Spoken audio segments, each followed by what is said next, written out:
Bom dia, pessoal. Somos a equipe 7, composta por Alexandre, Humberto, Matheus e Anderson. A gente vai apresentar aqui o algoritmo de Grover, né? Apresentar a implementação dele utilizando o Qiskit. Mas antes a gente vai dar uma introdução rápida para dar uma relembrada e tal. O algoritmo de Grover é um algoritmo quântico que dá com alta probabilidade a entrada para uma função de caixa preta que produz um valor de saída específico, né? E apesar da gente comentar esse algoritmo como sendo um algoritmo de busca, na realidade ele é mais um algoritmo de inverter uma função e aí, dada essa inversão que ele é capaz de reverter essa função, ele consegue encontrar um valor buscado, né, a partir de umas propriedades que são conhecidas. Esse algoritmo quântico, como eu comentei, ele não é o mais rápido, mas ele ainda é muito bom.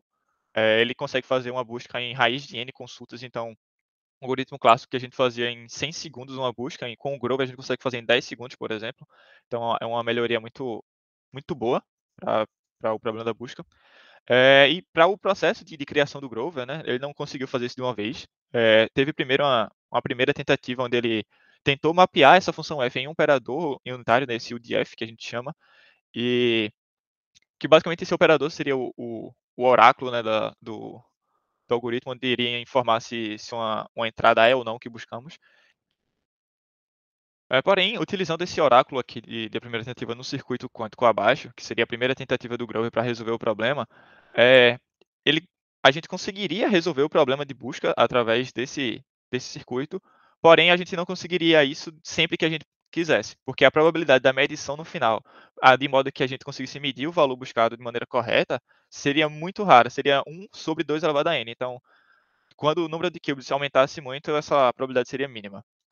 E aí, Grover teve a seguinte sacada de utilizar o oráculo e o difusor no algoritmo dele para conseguir marcar o elemento através do oráculo e conseguir aumentar a amplitude do elemento buscado através do difusor. A gente vai explicar isso mais abaixo, só que essa é a arquitetura geral do algoritmo de Grover em um circuito quântico. Agora, partindo para a parte da implementação, né? Para codar isso, a gente usou o Qiskit, né, que é a biblioteca que oferece uma plataforma para programar algoritmos quânticos e fazer toda a construção de circuito, a aplicação de portas e simulação. E também usou NumPy para manipular arrays.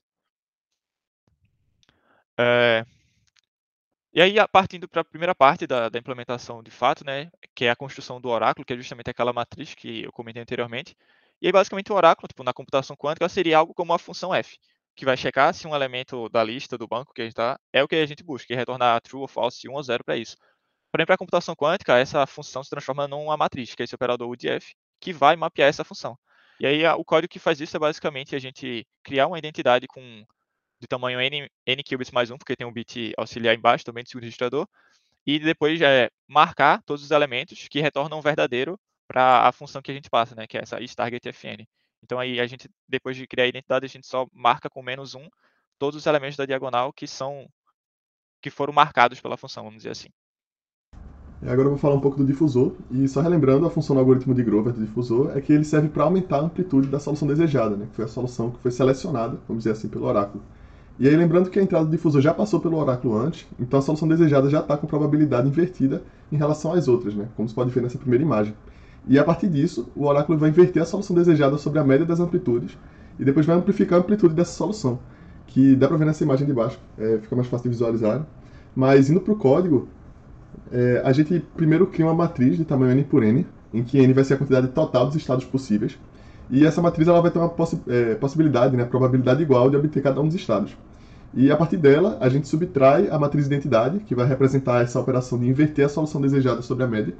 E depois a gente vai multiplicar esse resultado por fator de 2, porque a gente quer amplificar a amplitude da solução desejada, ao mesmo tempo que a gente vai reduzir a amplitude das demais soluções. Né?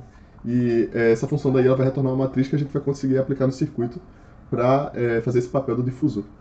Então, agora indo para a montagem do circuito quântico, de fato, agora que a gente já tem, né, a gente já declarou aí as funções do oráculo e do difusor como esses blocos mais separados e mais genéricos, né, que a gente consegue passar a função para eles e tal, a gente pode agora escrever, de fato, né, o passo a passo aí para executar o circuito que a gente quer, né, que é esse algoritmo de Grover. Então, o passo a passo é basicamente inicializar o circuito, né, com o estado inicial em que todos os gates estão ali zerados, né, os qubits. Depois a gente aplica Hadamard em tudo para colocar os qubits em superposição. Aí a gente repete ali, faz um loop, né, na ordem de O de raiz de n vezes. A gente aplica o oráculo de difusor, né, fazendo a operação de inversão de fase e inversão sobre a média, justamente para amplificar ali a probabilidade que a gente quer. E no final a gente só mede os qubits. Aí, olhando aqui como a gente implementou isso, a gente começa aqui partindo pela declaração do circuito quântico, né? Então a gente passa aqui o número de qubits, de qubits de fato, né?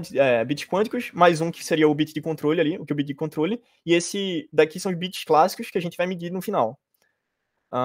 Então, aqui a gente inicializou, né, o circuito. Em seguida, a gente vai aplicar Radamai em todos os qubits para entrar em superposição. Em seguida, a gente vai declarar aqui, né, no caso, a gente vai instanciar o oráculo e o difusor. Então, a gente vai passar aqui, né, o número de qubits e a função que a gente deseja.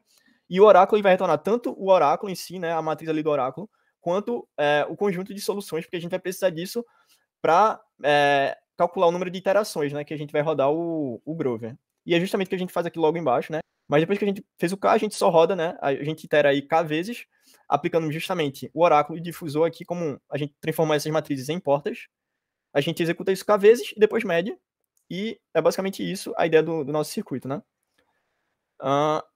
Aí, justamente, por que a gente roda K vezes? A gente já explicou isso, na realidade, na nossa apresentação sobre o algoritmo de Grover, né? Tem todo esse argumento geométrico aqui, em que a gente tem a relação do θ, sendo esse 2 arcos seno de 1 sobre raiz de nzão, que a gente aproxima aqui para 2 sobre raiz de nzão. A gente tem aqui o ângulo inicial, né, entre o S' e o S, de θ sobre 2, e a gente também sabe que a cada iteração a gente vai aproximar aqui em θ, em relação aqui, né, ao nosso ômega, a nossa solução final. Então, só aplicando aqui essa equação e igualando com isso, a gente chega aqui, né, justamente no K igual a π sobre 4 sobre raiz de nzão. Acontece como a gente está fazendo um Grover mais genérico para várias soluções, né, porque aquele target Fn pode ter várias soluções. Então, esse fator de n aí vai ser mudado, né, de n para n sobre mzão.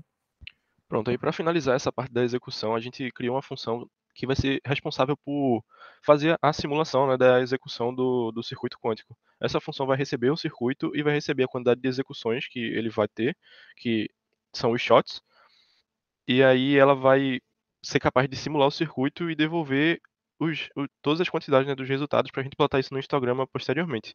Aí essa função, a gente, né, instancia o simulador, faz o transpile do código e roda ele. E como a gente comentou anteriormente, o oráculo ele vai mapear, né, uma função caixa preta para poder marcar os elementos dentro da matriz dele. E aí a gente criou todas essas funções auxiliares para isso, né? Então, agora que a gente já passou pelas funções que a gente usou para testar e tal, a gente escolheu um aqui para a gente mostrar de fato um exemplo, né, do nosso algoritmo.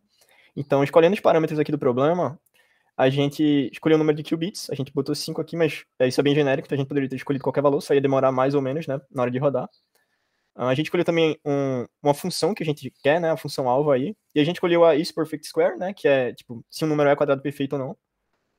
E aí a gente declara, né, o circuito aqui como aquela função que a gente declarou, né, o Grover multi-circuit. A gente manda aqui, né, o número de qubits e a função, e aí a gente botou aqui para desenhar o circuito final, né, aí a gente pode ver aqui que vem as entradas, aplica Hadamard, aí vem oráculo, difusor, porque o nosso K deu igual a 2 aqui, né, deu 2 iterações.